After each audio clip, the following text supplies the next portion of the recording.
Pastor said, God will help you. Amen. I saw a very good question here. Maybe this can be the last one. Apostle, I think this is a deep one.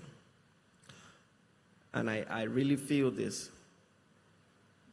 This lady says, I've been single for almost 5 years. Weirdly, before then, I always had dozens of prospects. But it seems like I have walked into a hidden season because I haven't met anyone new in years. I've prayed and fasted. What can I do? Okay. And can we appreciate this question? I really wanted to touch this part in my teaching, that the same season will not be open forever.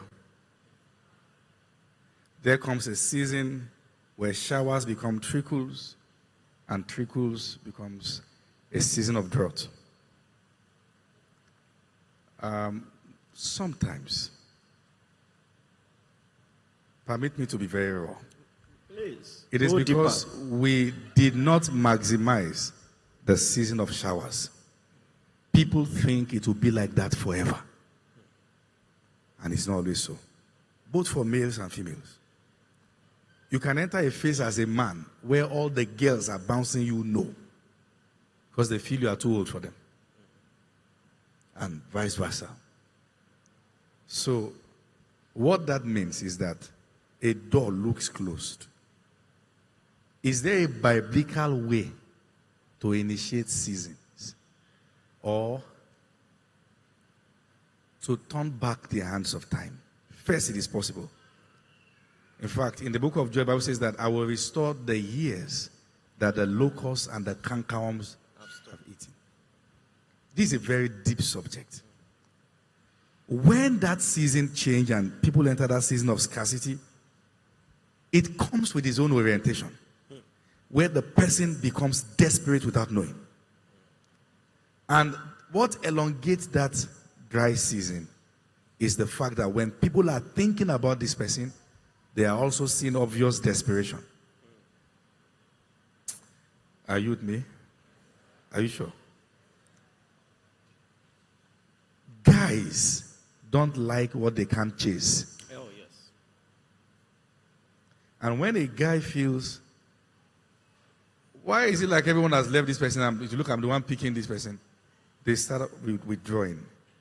Even when you see that a season seems to have closed partially, maintain your sense of dignity. Never get to the point where you are over-flaunting it like one who is desperate. What you should do is to maximize that season to prepare yourself for what God is bringing. Listen to this. With God, His best is never in the past. The best of God is never in the past. And what you are about to learn is that God is wiser than men. You are about to be introduced to the dimension of God that is a dimension of all sufficiency, where you will see that God has something for you, and this is not a way to pacify you. He always does. Has someone for you beyond what you could have gone for. Amen. But what you have to do is to be rightly positioned and maintain your sense of dignity. You can never be disadvantaged when you cling to God. There's a wisdom part. While you are in the season of showers, understand, it will not rain forever. When the rain is becoming trickles, start checking. And when it looks like everything is dried, maintain your composure. Just know, okay, it's not over. I'm not disadvantaged. 1 year, 2 years. There are people that are in a situation whereby you can have 14 guys coming around them and they are all wrong. And there's this lady that just one person, and that's the right person. Okay? Pray, seek the face of God, dress well. We should add that. Try not to look your age. Look younger. Hello. No, we don't like this bitter truth.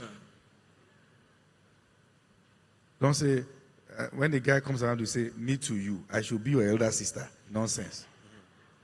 Okay? Try, present yourself as one who is ready for this season. you discover you can never miss it with God. And make sure you are doing what is right. The best of God is never in the past. He will settle you in His time. Please put your hands together. I'm going to give you one final opportunity to celebrate this great man of God. Celebrate.